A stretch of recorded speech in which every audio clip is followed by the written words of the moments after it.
Боевая операция ВСУ и СБУ, авиация РФ поднята по тревоге после заявлений Зеленского, предупреждения с Банковой для Путина и самый массированный удар по региону РФ с начала войны. Огонь открыт. США нанесли серию ударов. Цели выбраны. Вашингтон заявляет об атаке возмездия. Трамп вышел с новым заявлением о помощи. Еще один фронт.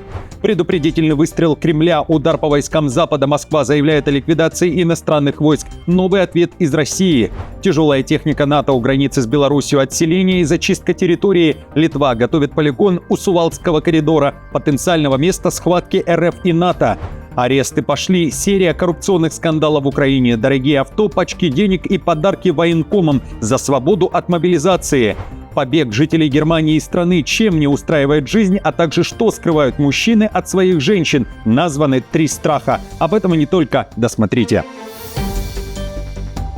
Друзья, всем привет, это «Время Прядков», коротко, четко и по делу о том, о чем говорят в мире. Поддержите прямо сейчас лайком, комментарием и репостом, а я начинаю.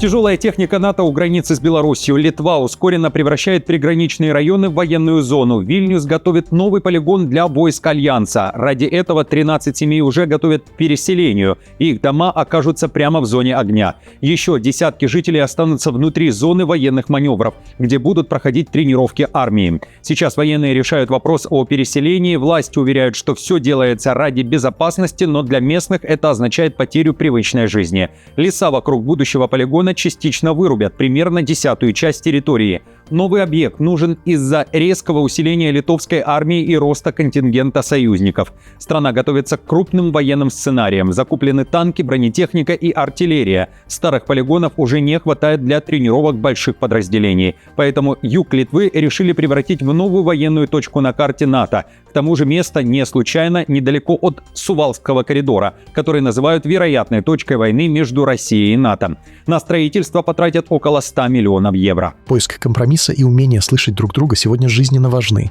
Наша цель, чтобы жизнь местных людей изменилась как можно меньше, но при этом мы оставались в безопасности и несли ответственность перед своим государством. Это общее дело всех нас.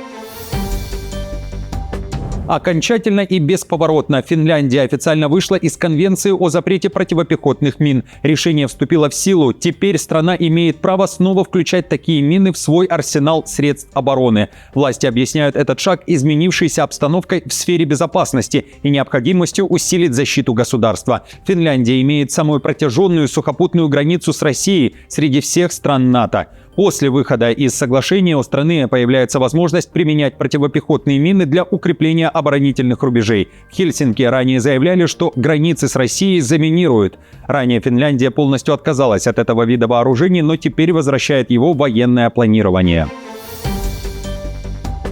6 тысяч французских солдат на украинской земле. Ввод иностранных войск в Украину. Тема для закрытых переговоров с правительством. Франция не отступает. Макрон собрал военных и политиков. В Елисейском дворце почти 3 часа обсуждали, готова ли страна к отправке своих военных. По словам оппозиции, Макрон хотел лично объяснить детали плана по отправке сил в Украину после заключения мирного соглашения между Москвой и Киевом. Он настаивает, речь не о боях на передовой, а о силах поддержки украинской армии вдали от фронта. Французские силы не будут ни силами разъединения сторон, ни силами стабилизации, уточнил генерал Мандон в ходе встречи, говоря о силах поддержки украинской армии.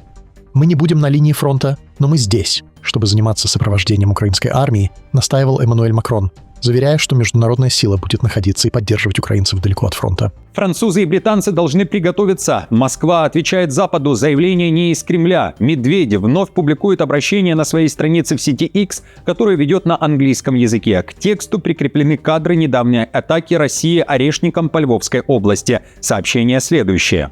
Правящие европейские идиоты все-таки хотят войны в Европе. Это говорилось 1000 раз. Россия не примет никаких европейских или натовских войск в Украине. Но нет, Микрон продолжает впаривать это жалкое дерьмо.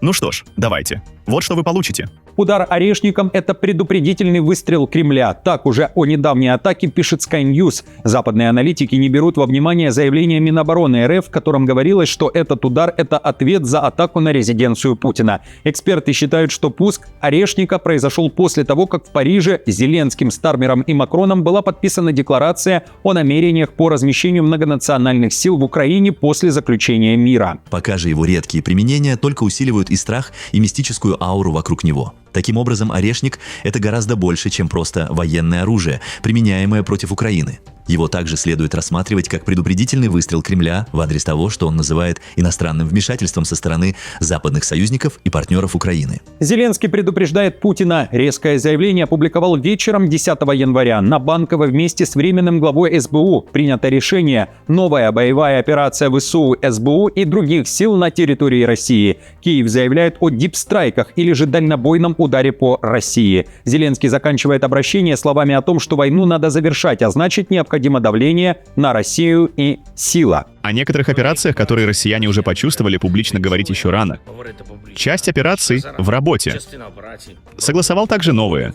Мы активно защищаемся, и все российские потери — это то, что приближает окончание войны. Наши дипстрайки, специальные мероприятия, все это должно продолжаться, безусловно. Уже через несколько часов после публикации этого обращения появляются первые кадры. Российский Воронеж под самым масштабным ударом за все время Большой войны. Дроны летят стаями, один за одним. Налет длится несколько часов. Десятки видео в соцсетях. Над городом работает система ПВО. РЭП пытается подавить дроны. Удары приходятся в том числе и по многоэтажным домам. Куда летит, где? Слева летит, вот, летит. Россия экстренно поднимает авиацию, пишут Z-военкоры, чтобы отбить украинский удар. Похоже, такой налет город и окрестности переживают впервые с начала спецоперации. Каждые несколько минут звучат серии около 10 взрывов. В отражении налета, кроме сил и средств ПВО, участвует авиация. Местные власти призывают не публиковать и не снимать последствия атаки. При этом губернатор Гусев признает, попадание по жилым домам – это работа радиоэлектронной борьбы. БПЛА ушли с курса, говорится в официальном заявлении. По предварительной информации, обломками сбитых БПЛА ранены 2 человека. У мужчины – осколочные ранения, у женщины – травма головы. При падении обломков и подавленных БПЛА повреждены остекления и фасады в 3 жилых многоквартирных и 1 строящемся доме. Еще в одном доме произошло возгорание в квартире, оно уже потушено. Кроме того, поврежден как минимум 1 автомобиль. Открытие нового фронта. Час расплаты близок. Силовики Ирана распространили срочное обращение к своим подразделениям, которые пытаются погасить протесты по всей стране. Командование предупреждает, если полицейские будут уклоняться от своих обязанностей, то есть перейдут на сторону протестующих, их ждет наказание. Далее цитата. «Никакая сила не способна противостоять коллективной воле нации. Продолжение этого пути будет иметь определенные и необратимые последствия». Конец цитаты. При этом силовики призывают жителей, у которых есть несовершеннолетние дети, не выпускать их на улицу. Слова полиции цитирует информагентство Тасним. В связи с присутствием террористических группировок и вооруженных лиц на некоторых митингах, а также их планы по организации убийств, мы рекомендуем семьям проявлять особую заботу о своих детях и подростках. За 2 недели антиправительственных протестов в Иране, по разным данным, погибло от 65 до 200 человек. Более 2000 людей арестованы. В свою очередь, госсми Исламской Республики сообщают, жертвами народных погромов стали по меньшей мере 25 правоохранителей. По информации правозащитников, по всей стране продолжает действовать блокада связи, введенная властями. Уже 3-й день в стране нет интернета, не работают телефоны. Несмотря на отключение связи, верховный лидер Ирана Али Хаменеи продолжал публиковать сообщения в соцсети X, пишет CNN. Постов много, в них Али Хаменеи называет протестующих кучкой людей, стремящихся к разрушению, и критикует Трампа. Кровь наших мучеников ждет ответа. Руки президента США испачканы кровью иранского народа, но при этом он уверяет, что является сторонником иранского народа. Армия Ирана готовится к бою. Иранская армия заявила, будет защищать стратегическую инфраструктуру и государственную собственность, и призвала иранцев пресекать заговоры врага, пишет Аль-Джазира. Это случилось после того, как Трамп пригрозил иранским властям силовыми мерами, если в Иране будут стрелять по протестующим. Также накануне военные Ирана обвинили Израиль и, далее цитата, враждебные террористические группы в стремлении подорвать общественную безопасность страны. Провал Израиля в создании хаоса.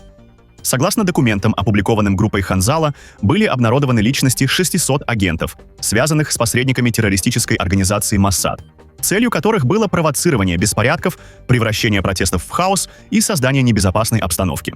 К захвату власти в Иране и всеобщей забастовке в стране, которая приведет экономику в ступор, напомню, накануне призвал протестующих наследный принц Ирана Реза Пехлеви. В своем видеообращении он рассказал о важности блокировки работы транспорта и энергетики. По его словам, масштаб демонстрации уже существенно повлиял на правящий режим. Но этого мало. Наша цель уже не просто выйти на улицы, наша цель подготовиться к завоеванию и защите городских центров, подчеркнул Пехлеви. На вопрос, может ли Иран снова иметь шаха, директор Центра персидских и иранских исследований в университете Эксетера, профессор Гиаби ответил: «Я считаю это абсолютно нереальным». Европа при этом полностью на стороне иранских протестующих, заявила глава Еврокомиссии Урсула фон дер Ляйен. Мы однозначно осуждаем жестокое подавление этих законных демонстраций. Ответственные будут записаны на неправильной стороне истории. Мы призываем к немедленному освобождению всех заключенных участников демонстраций. Мы требуем восстановления полного доступа в интернет.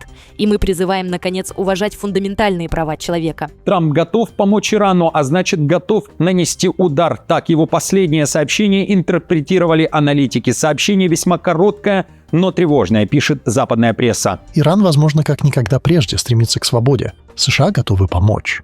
Крупномасштабный удар США по военным объектам Ирана. Новая операция Штатов. Ответ Хаменеи. В Белом доме уже провели переговоры и все обсудили. Цели нанесены на карту, пишет Times of Israel со ссылкой на Wall Street Journal. Это та самая адская цена, которую обещал Трамп за убийство протестующих на улицах Ирана, говорится в публикации. Огонь открыт. Удар возмездия. Приказ из Белого дома. США нанесли удар по объектам ИГИЛ, но уже в Сирии. Авиаатаку подтвердили американские чиновники. Причина – ответный удар на убийство 3 граждан США в Сирии. Удары нанесены в знак возмездия за 2 американских военных и переводчика, которые стали жертвами засады боевика ИГИЛ в середине декабря 2025 года. Напомню, первая серия авиаударов по игиловцам в Сирии была 19 декабря. Тогда Вашингтон поразил 70 целей. Fox News отмечает, операция возмездия проходила на фоне того, что спецпосланник Трампа по Сирии Том Барак встретился в Дамаске с новым руководством страны для обсуждения ее будущего. Президент Трамп работает с новым президентом Сирии, чтобы укрепить связи в регионе, вытеснить ИГИЛ и объединить сирийские и курдские силы с сирийской армией. Этот удар, как мне сообщили, это продолжение, расплата или же месть за убийство 2 солдат Национальной гвардии Айовы и их американского переводчика. Серия коррупционных скандалов и аресты не в верхах, а в военкоматах. В Ровенской области Украины чиновник военкомата торговал свободой от мобилизации. Мужчин снимал с розыска в военном реестре за деньги. Цена последнего вопроса почти целая Toyota Highlander 2013 года. Сотрудник военкомата просил оплатить половину стоимости автомобиля для того, чтобы вычеркнуть мужчину из реестра лиц, которые находятся в розыске из-за уклонения от мобилизации. Цена вопроса $12 000. Чиновнику уже сообщили о подозрении за получение взятки. Суд отправил его под стражу, но оставил шанс выйти под залог – больше 2 миллионов гривен. Сумма неправомерной выгоды составила $12 000 США. Часть средств, по версии следствия, должностное лицо добавило из личных денег. Автомобиль оформили на подставное лицо, однако фактически им пользовался подозреваемый. Украина заявляет о массовых арестах. Помимо этого эпизода, другие также связаны с военкоматами. Чиновники и военные обещали перевести солдат в тыл, убрать из розыска, повлиять на решение начальства и даже помочь уйти за границу. В Одесской области за $6 000 оформляли службу без отправки на фронт, а за 11 000 евро предлагали нелегальный выезд в Приднестровье. В Киевской области за $8,5 тысяч обещали тихую службу и эффективную работу на важном предприятии. На Волыни за деньги чистили государственные базы и убирали людей из розыска. В Закарпатье военный брал взятки за перевод в тыл и последующее увольнение по здоровью. Коррупция, а также самовольное оставление частей – это проблемы, которые влияют на обороноспособность Украины, заявил уже новый глава Офиса президента Украины Буданов. Совещание на Банковой. Созваны военные. Киев заявляет о начале войны с теми, кто создает схемы. Злоупотребление должностными обязанностями и подрыв воинской дисциплины недопустимы. Мы изучаем проблематику этих вопросов и готовим понятные и эффективные решения. Напомню, Буданов буквально месяц назад открыто заявил, что в Украине была наглухо проиграна медийная кампания по мобилизации, и Россия ни при чем. Тогда еще глава ГУР признал провал из-за осмысленных или необдуманных действий определенных людей, а также их амбиций. Это цитата. Однако фамилии Буданов не называл. Побег из Германии. Каждый пятый житель страны задумывается о переезде за границу. Об этом говорят данные соцопроса немецкого центра исследований интеграции и миграции. Итак, 21% респондентов всерьез размышляют об эмиграции. Среди немцев без миграционного прошлого этот показатель ниже – 17%. А вот среди людей, переехавших в Германию из других стран, более трети не против снова перекочевать в другое государство. А среди их детей и внуков этот показатель еще выше – 37%.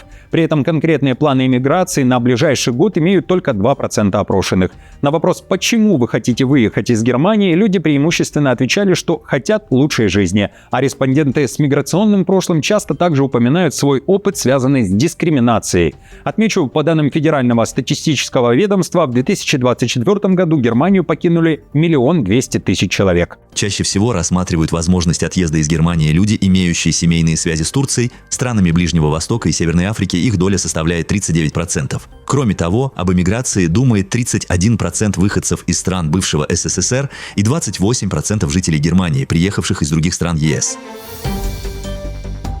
И напоследок о том, чего боятся мужчины в отношениях. Названы 3 страха и 3 тайны, о которых не должна узнать супруга. Первая – неуверенность, когда он сомневается, что недостаточно хорош для своей половинки. Поэтому мужчина боится потерять любимую. Может накручивать себя, придумывая, что она ему изменяет. Об этом пишет издание «Yo Tengo».